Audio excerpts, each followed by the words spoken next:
Welcome back to Learn with Sam and Ash. I'm Sam. And I'm Ash. I know you guys are seeing us in a very different setup today because we're wearing all these formals apart from black color. Yeah. But this video is highly on demand and I want Sam you to add on that. Well, so many students ask us about, how can I go abroad? Which test should I write? How do I prepare for that? Right? And in this case, you are on the perfect video and with the perfect person, Mr. Amit Sevak. Hi, Mr. Amit. How are you doing? Hi, good. I'm doing great. Okay. So, Mr. Amit, we first of all, congratulations on joining ETS recently. And you have been like the 7th president and the CEO of ETS right now. So, big news, I guess. What's your take on that? How are you feeling about it? I'm feeling great. Thank you very much for the question, Ash, and it's great to be here, Sam. I'm just excited at the opportunity to serve in education in this new role. Educational Testing Service, ETS, is an iconic institution. It's been offering assessments for many, many decades. And so it's really an honor and a privilege to be in this role. And it's an honor and privilege as someone of Indian origin to take on a new American-based education organization. That's definitely true, because when it comes to two biggest exams in India, TOEFL and ETS, TOEFL and GRE, and both the exams are conducted by ETS itself. So it's always a wonderful thing when somebody Indian could actually guide Indians itself. This is how you can fly abroad, this is how you can travel abroad. So if you can share a little bit more light on your roles and responsibilities in ETS. Sure. So ETS is an organization that's been around for decades. And it's an organization that's been providing high quality assessments to help learners and immigrants explore new opportunities in new avenues. TOEFL has been around since the 1960s. It's recognized as the leading English language assessment. And so for me, I'm just honored to have the connection to TOEFL. My dad and mom grew up in Gujarat. Okay. And my dad had the opportunity, because of a little nudge from his father, to go study abroad. So my dad took the TOEFL back in those days. And so even today, TOEFL is still recognized here in India as the leading English language assessment for studying abroad. Correct. So when it comes to studying abroad, there are a lot of exams that are there. And TOEFL is one of them, one of the leading exams, I would say. So as a student, why one should consider flying abroad, why they should actually think of going abroad to study when we have a lot of opportunities in India itself? There are a lot of great opportunities in India. I think the opportunity to study abroad is such a unique one. When you study abroad, you get exposed to new cultures, new ideas, new people. And in the world that we're living in, building bridges across countries is so important. It allows us to respect differences. It allows us to learn new perspectives and ideas. It allows us to take home those ideas for those that decide to study abroad and come back. You come with a different perspective. Your mind in some sense changes, right, when you're exposed to these new kinds of ideas. And so for me, I think it's a part of bringing the world closer together. When we get people to study abroad, you bring those ideas back home, and that allows us to nurture India, but it also allows the individual abroad to share a little bit of India with the other parts of the world. Definitely. People, everybody should know about India, and this is the best way you can share that message abroad. That's right. Yeah. So, Sam, you had a question, right? Yeah, definitely. Many questions actually, but I would like to ask, because we have so many words here: ETS, TOEFL, GRE. And when I think of TOEFL and GRE, these are standardized assessment tests, or these are professional tests that a person can write in order to get their proficiency tested, right? You can say that. So what role these tests are playing in going abroad? Because going abroad is such a complicated process. So what role are these standardized assessments doing in this whole chain of going abroad? It's a great question. It's a really great question, Sam, and an important question. Assessments like TOEFL and GRE are a signal. Doing well on these assessments allow you to demonstrate to an institution in another country your interest and your ability to study abroad. For me, I think that one of the important things about TOEFL to recognize is that it is recognized by over 11,000 universities. So it's widely recognized, not just in the United States, but in the UK, in Canada, Australia, but in 160 countries throughout the world. So it's a great opportunity to give it a shot. It gives you a chance to create optionality for you. And so for me, in the process, it's a chance not only for the other institution to know what you can do, but also for you to know what you can do. So TOEFL is a gateway for demonstrating English language competency, and the GRE is an exam you can take for those that are interested in studying a postgraduate program, a postgraduate diploma, postgraduate certificate, or a master's or a PhD. So both certificates are part of the process for taking an assessment to demonstrate for others and yourself your capabilities as you're looking to study abroad. Wonderful. Right. I have one more question connected to that. You use the word United States, right? And these tests you have used. So I have a lot of students, I mean, they are asking the same thing. And I think there's a myth that they're saying, if it is TOEFL, it's mainly for USA, that is the USA. And also another myth, I'm sorry, I'm extending the question. I hope you remember the two myths. The first one is that they are thinking TOEFL is only for USA, the USA. And second myth is TOEFL is very difficult. So what would you, can you shed some light Sure. on this? Yeah, so both of them are myths. And thank you for saying That's that. why I Yes, did it. yes. Here's the reality. The reality is that TOEFL is recognized by 11,000 universities across 160 countries. So TOEFL has been around for over 60 years. Universities throughout the world recognize it as an English language assessment. So if you take the TOEFL, you have multiple pathways. You can go to a university in Australia, a university in Canada, university in the UK, Europe, many, many parts of the world, even the Middle East and other countries. 160 countries throughout the world have institutions that recognize TOEFL. So the first myth, it's not just for the US, but it's for many, many countries throughout the world. On the second question, TOEFL is an exam that demonstrates your competency. It is really something that with preparation and focus, you can do well in. It's an exam that perhaps because it's been around for so long that it was seen as aspirational, but at that time, back a few decades ago, there was a bigger gap in terms of basic background in English. Today, so much more English is taught. You see English on television, you see English in so many ways, and so that gap is really narrow. So I wouldn't think of it as a difficult test. I would think of it as a test that gives you a gateway to other opportunities. So it's not a hard test. It's a test that you take, and with preparation, I'm confident individuals can do well in it. Right, and these students will be really happy now to hear the test is not difficult. It's just a perception and a myth. Adding to what you said, Sam, here, that whether TOEFL is an easy exam or the hard one, it's one of the myths. And I recently received an email from one of our students who's planning to go abroad to study there. He asked me this question directly, like, is TOEFL an easy exam or not? He didn't ask me whether it's accepted by the universities. He didn't ask me whether I should write it or not. He just asked me, is it an easy exam or not? So what I'm understanding from our conversation here, that it's not about easy or hard, it's about how you prepare for it in the destination, in the right place. So I am convinced today, honestly, and I think it'll be very easy for me to convey to my students that, you know what, go for it. I think, what do you say, Sam, on this? I'd say I'm really happy to hear one more thing actually. What As said is definitely a plus point, that only in a single day you can write TOEFL. Other tests take actually 2 days or 3 days even, right? That's lovely. And one more thing I would like to ask actually. I have many questions, but this question just came to my mind when you said ETS is really an old organization. It's like for a long time it is here. But ETS India is relatively new, right? So what support is ETS India, what support will be extended to students by ETS India? So you're absolutely right, Sam. ETS has been around for a long time. In fact, ETS was founded in 1947, the same year that India became independent. So just as we're celebrating this year India's 75th anniversary, we're also celebrating ETS's 75th anniversary. And we're very proud of that. We're very proud of our long heritage. We're very proud of our commitment. We're very proud of the fact that people view us with quality. They know that we provide valid and fair assessments throughout the world.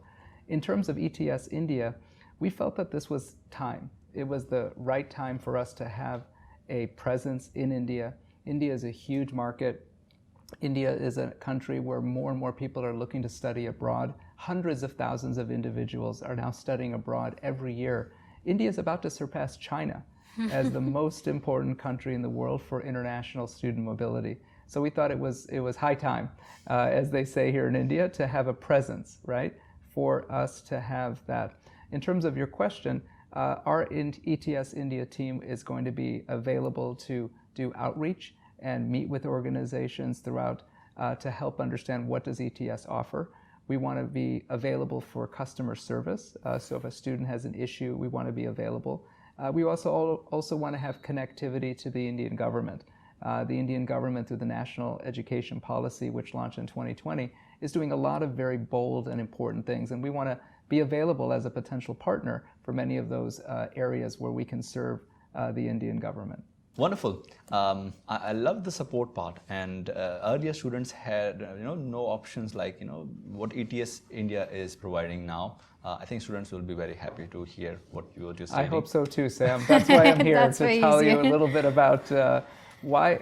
I just think that it's important when you're doing education to take it seriously, right? And it is a pathway for your future. And so each step in your journey, which university, which country, which program, when you do it, but also the tests that you take. I think these are little and big decisions that are along the way that have huge impact on your trajectory. And so taking the time and looking at your options, because when you decide to pick an assessment, like an English language assessment, like TOEFL or another, you're making a choice. And so you want to take some time and really think about the quality of each of those as you go through it. Because you will have opportunities. You will have opportunities. There's so many opportunities now to study abroad like there's never been before. And so I think it's important to be aware that there's options and to be aware that's a choice, and that we're here today just to remind the market that India is now, with TOEFL here, getting that choice renewed again.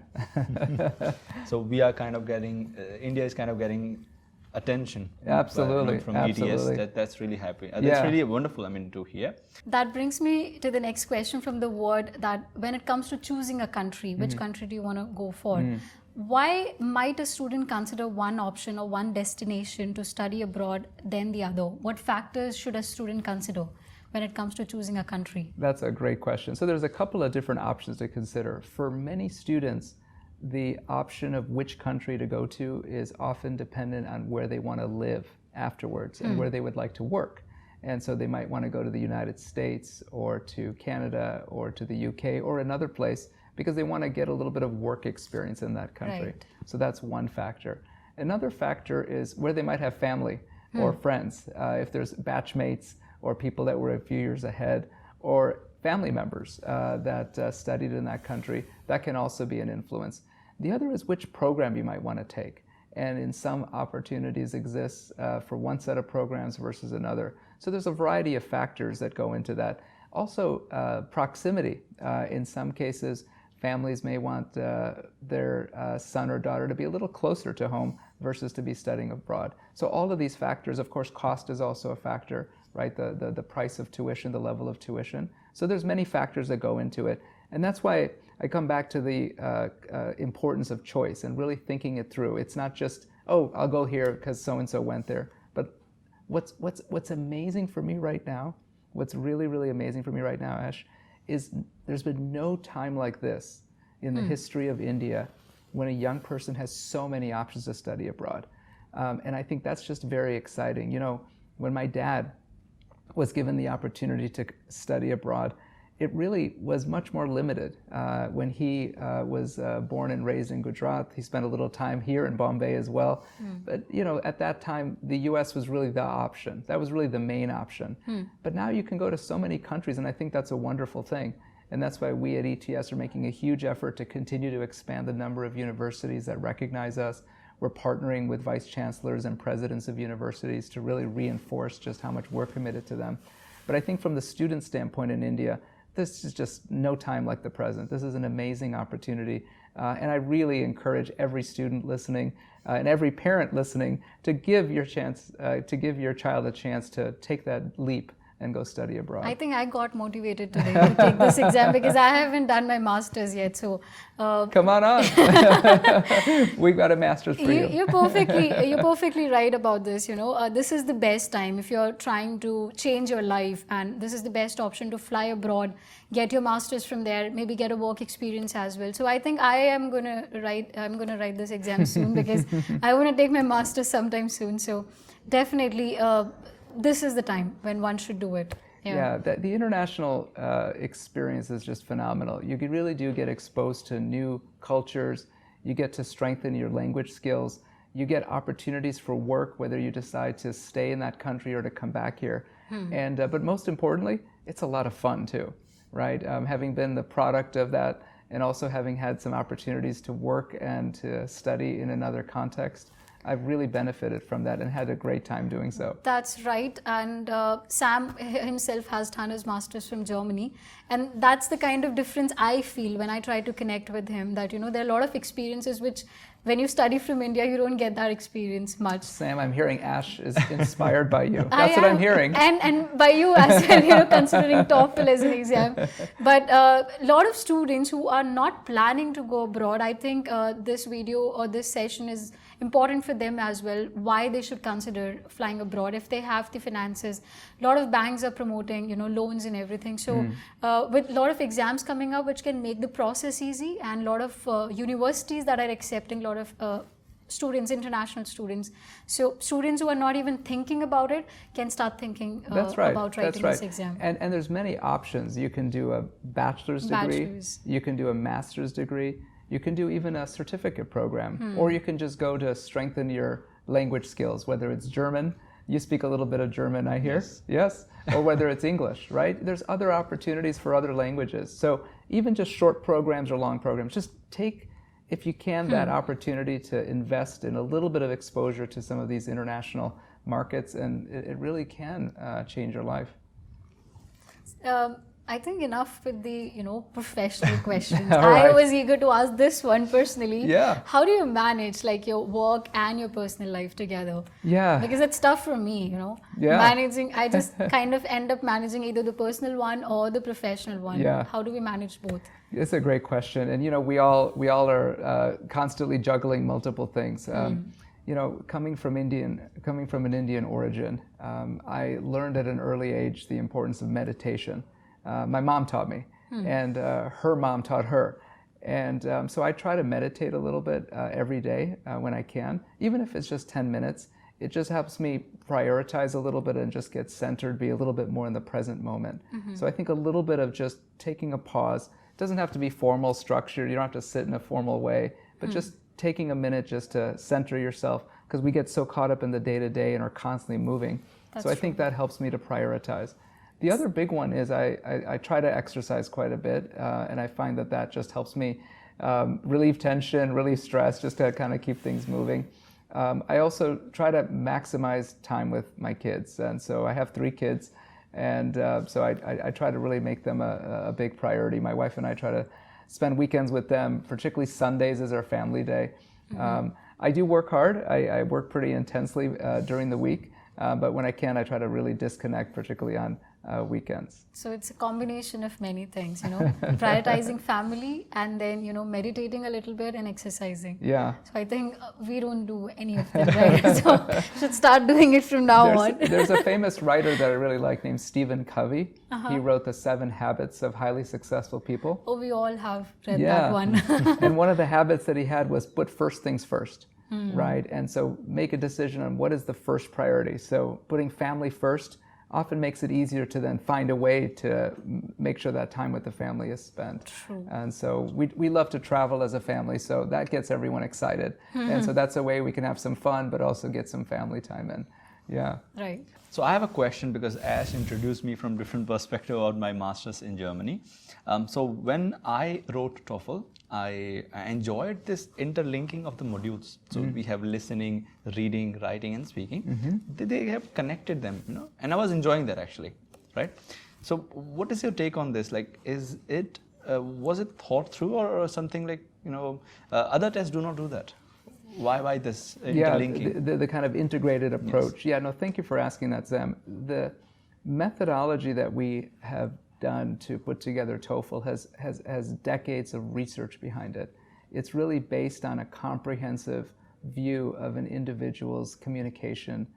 So for us, it's very important to look at this as an integrated whole. And that's why we also think it's important to assess in one shot, right? It's a chance to really get the opportunity to get a photo of the individual.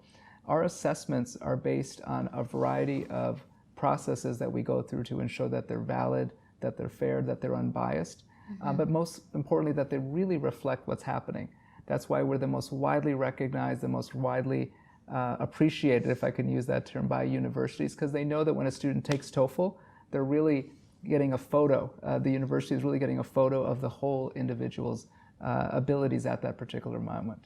That's so true. That's so insightful in that matter. So I have another question related to TOEFL. Students just ask me whenever I teach anything, other tests as well or TOEFL, how long does it take for a student to prepare themselves to get a great score in TOEFL? Right? So they ask this question, and I can give them a general idea, but I think you're the best person in this case. It's a great question, Sam, and it really does depend, right? It really depends. There's 4 aspects of the measurement, right? There's your reading, there's your writing, there's your listening, and there's your speaking. And so the first thing I would do is I would take a practice test, and I would, in that practice process, just get a feeling of where I'm at. That then allows me to know where to focus. Maybe I'm good at speaking and listening, but I need a little bit of help in writing. Or maybe I'm good at writing and reading, I'm more comfortable there, but I need a little bit of help with speaking. So I think first, taking a practice test gives you a diagnosis of where to focus. And then I would really prioritize the practicing on that one area and just continue to reinforce and reinforce and reinforce. And it's just like anything, right? Once you practice it, you start to build that muscle and it starts to become a little bit more a part of your routine.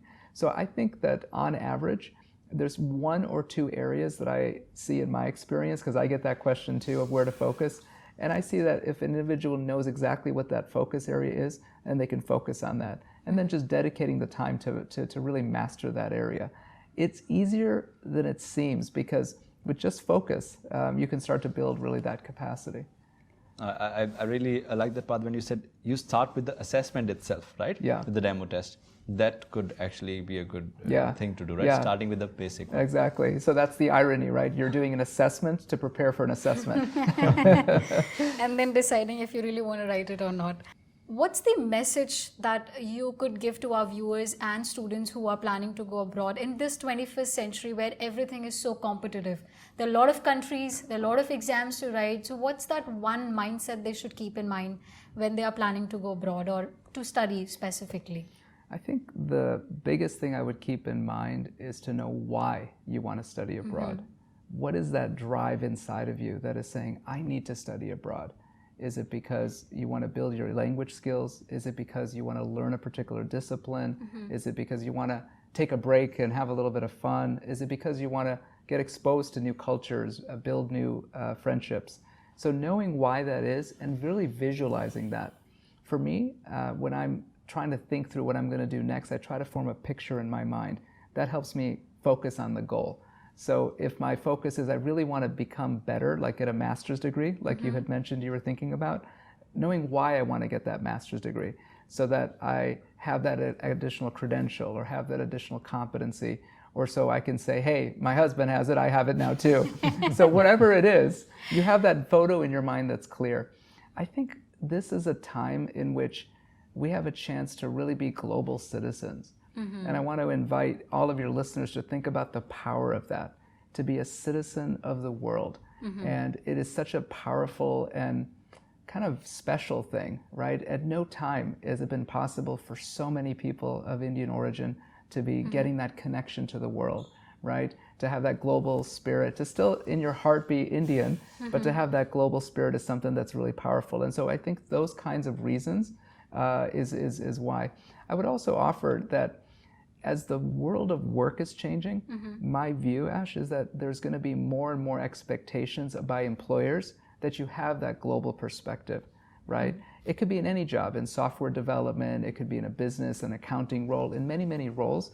employers really are looking for individuals that have that intercultural fluency, that they can understand and relate to people in other countries. The world is getting smaller, and the more and more exposure you get, I think the better it is. And then finally, I would just add just the incredible importance of communication, the ability to talk, speak, listen, the ability to understand what's happening. The world is complex. There's a lot of things going on, a lot of nuances happening. And so your ability to really relate to other people is going to be one of the most important currencies. English is the new currency of the world, right? And so more and more ability to have that communication is just going to change, not just an individual's life, but just make the world a better place. So a question from college perspective. I mean, you mentioned that you're meeting with what would be the right word? The chancellors of colleges. Yeah, the vice chancellor or the president, depending on which country. Yeah. So there's this common doubt, not a myth, but a doubt, that let's say I have done my graduation from a particular field and then I worked in a particular field, but now, as you mentioned that, it's a competitive world and we want to expand ourselves, and I'm thinking to try a different field of higher education. So from college's angle, do you think this would be the right time when a student can think of changing their career altogether? Will colleges be accepting these things?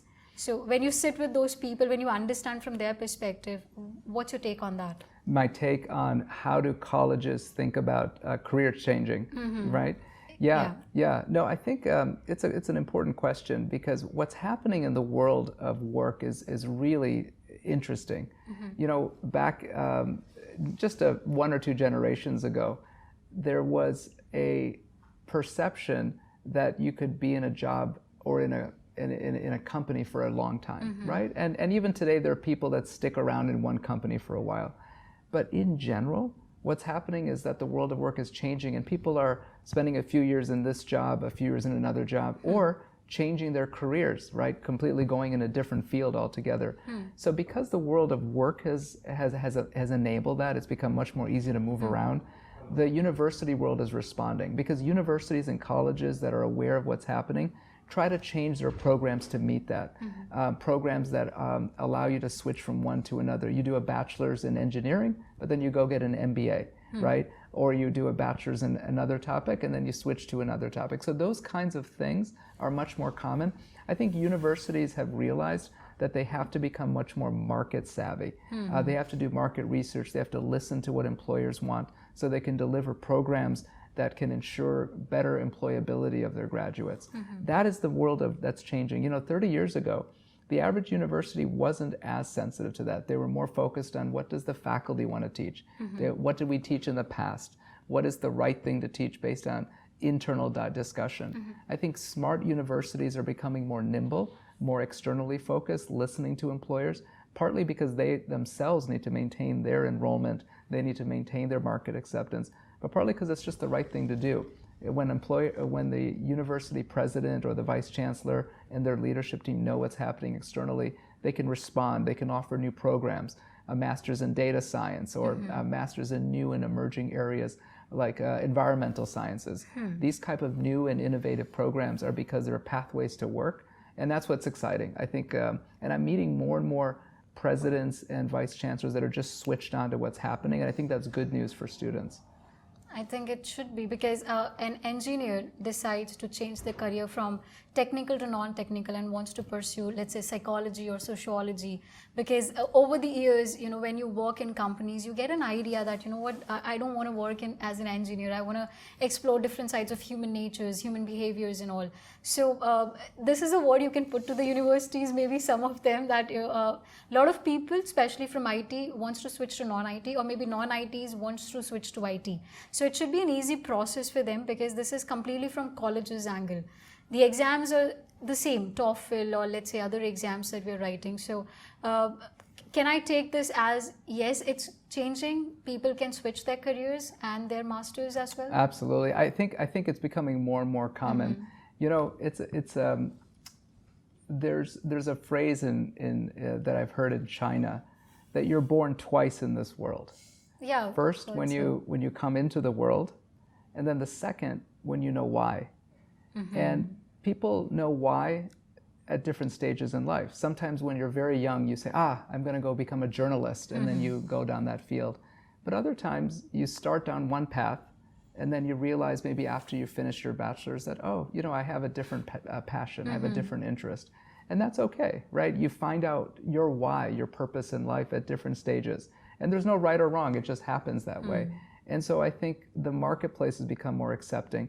I would encourage your listeners and your viewers to really take the time to understand the offerings that a university has.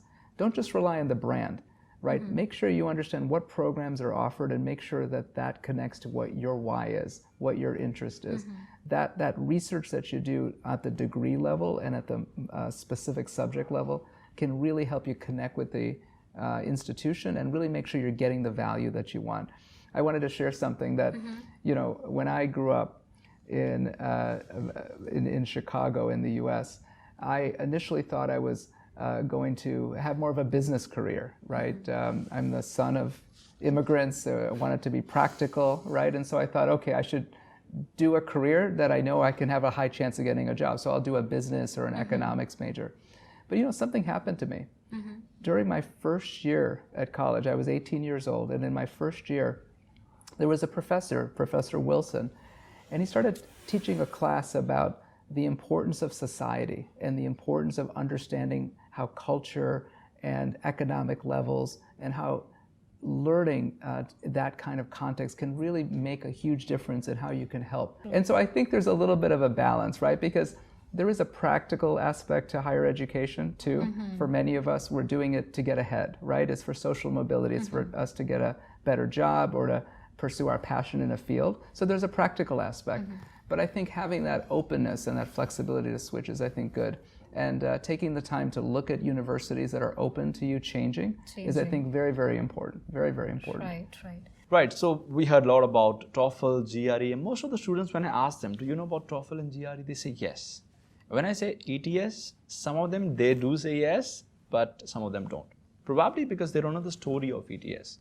What is ETS and how it came, in existence, you can say that. Great. So what would you say? Thank you, Sam, for the question. So what is ETS? So ETS stands for Educational Testing Service. Our organization was founded in 1947, the same year that India became independent.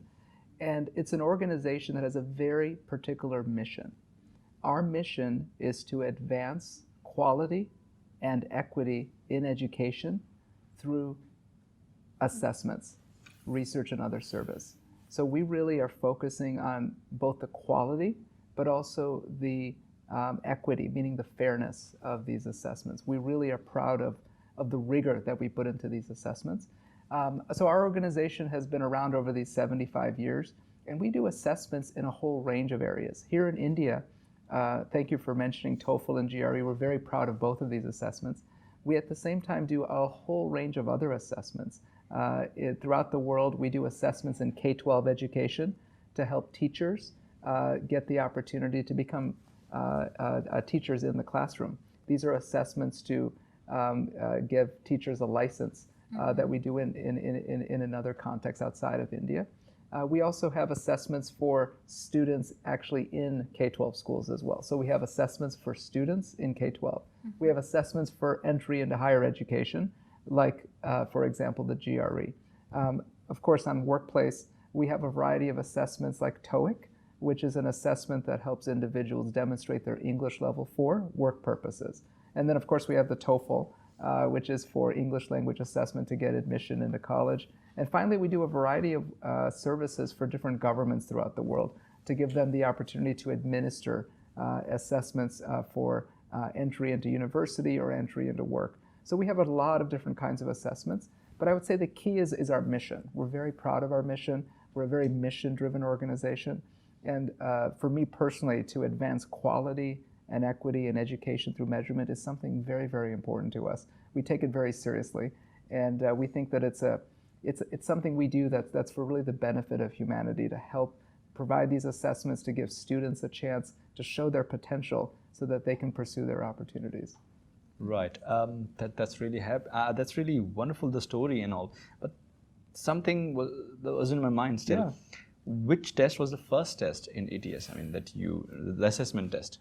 the first test? Yeah, so the very first test that we focused on was really test for admissions into college or into university.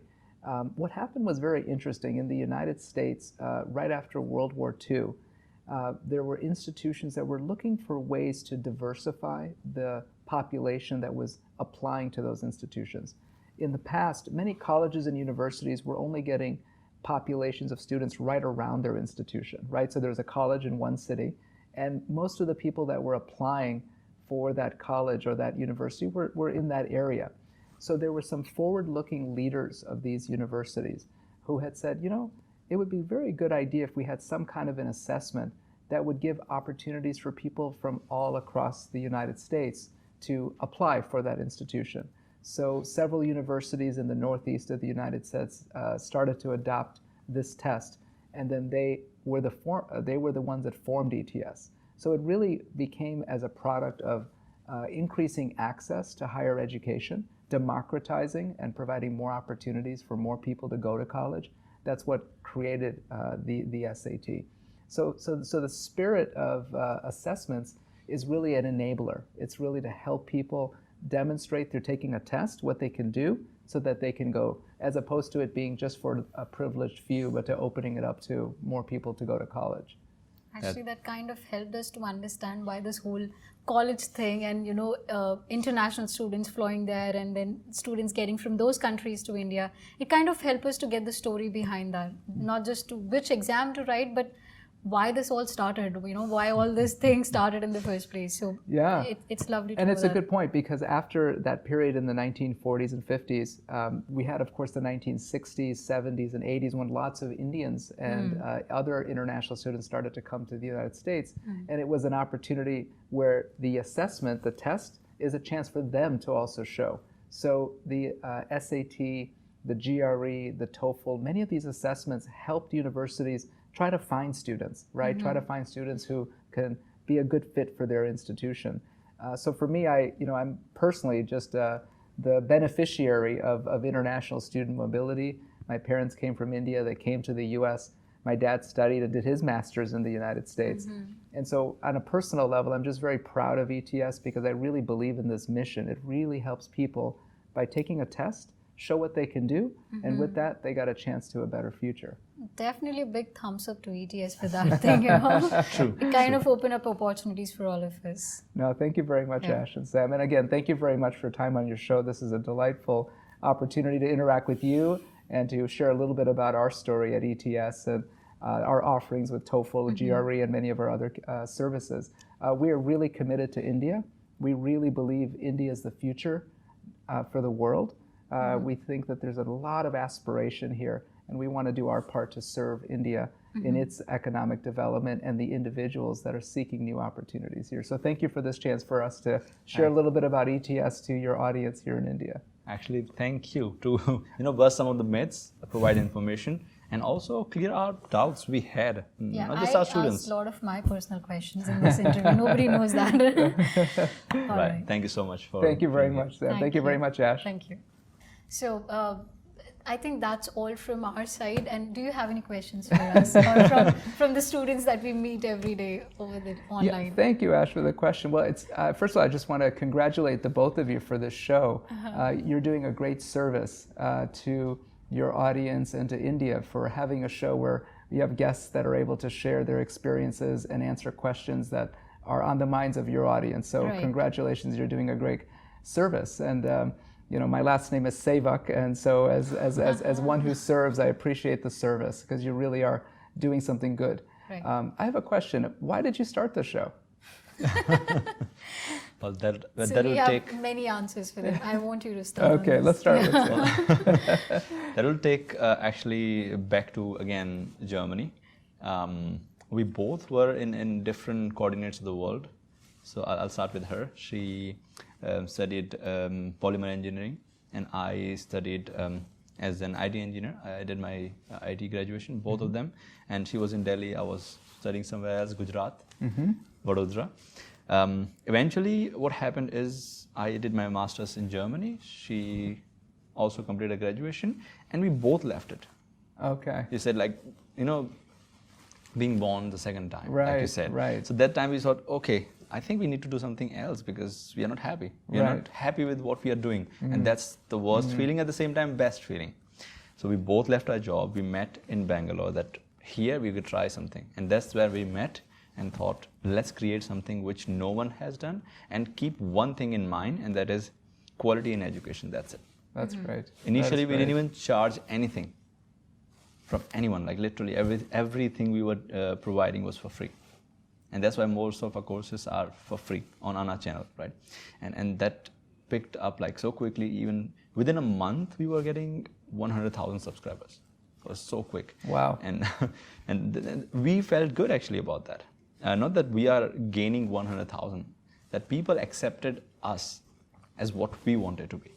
And eventually it became really great. And right now we have around 1.8 million subscribers. And people are just expecting, what can you provide more in education field? That's fantastic. And that's what we're planning in future. You actually motivated me, and I was already thinking of TOEFL because it's an amazing exam. How, interlinking is there, so complex at the same time, so interesting, right? So we are thinking to also go in that field of teaching TOEFL. That's wonderful course. So this is our story. In short. So, Thank you. Major idea was just to do something for the society. That has been a biggest motivation for both of us. And when we started doing it, the kind of response you get from the people, that actually makes you more excited to do it further. And we are trying to diverse it in multiple things. So the name that we came up almost 2 years ago was Learn with Sam and Ash. So learn was an ambiguous thing. It could be anything. We started with English, then we started helping students to plan and write different exams to travel abroad.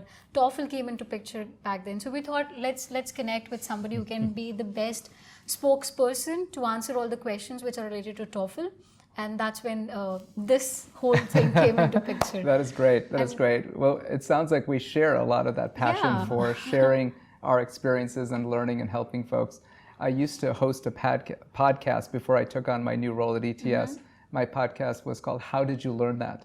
And I would invite guests who would share a little bit of their experience of how they learned a new skill, whether it was how they learned to sing or how they learned to cook or how they learned to do magic or to do comedy. So that sharing is so critical. And with the opportunities on YouTube to do this kind of thing, I think that's a great offering that you're providing to the world. Definitely.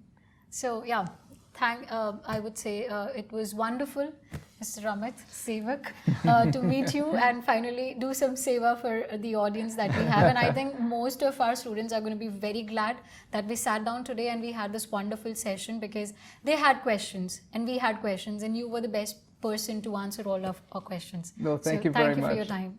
Thank you very much, Ashton. Thank you very much, Sam. It's just an honor to meet both of you, and I'm just grateful that we're having this conversation. And take TOEFL. Yeah, take TOEFL, definitely, TOEFL. guys. Awesome, great. Thank you so much. Thank you.